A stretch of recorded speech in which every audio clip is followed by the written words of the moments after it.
എല്ലാവരും കാണാൻ വേണ്ടി കരയുന്ന ബാല്യം, ആരും കാണാതെ കരയുന്ന യൗവനം, കരയുന്നത് കണ്ടാലും ആരും ശ്രദ്ധിക്കാത്ത വാർദ്ധക്യം. ജീവിതത്തിൽ ഉറച്ച തീരുമാനങ്ങൾ എടുക്കാൻ വല്ലപ്പോഴും മനസ്സറിഞ്ഞൊന്ന് കരയുന്നതും നല്ലതാണെന്നേ.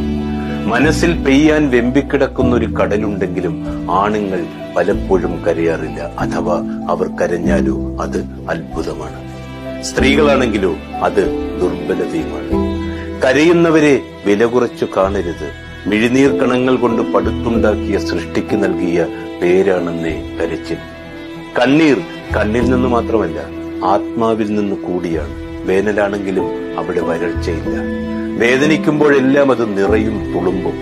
കണ്ണുനീരിന് ഇത്ര ചൂടെന്താണെന്നറിയാമോ? അത് ഉള്ളിലെ കനലിരിഞ്ഞ് ഉരുകി വീഴുന്നത് കൊണ്ടാണ്.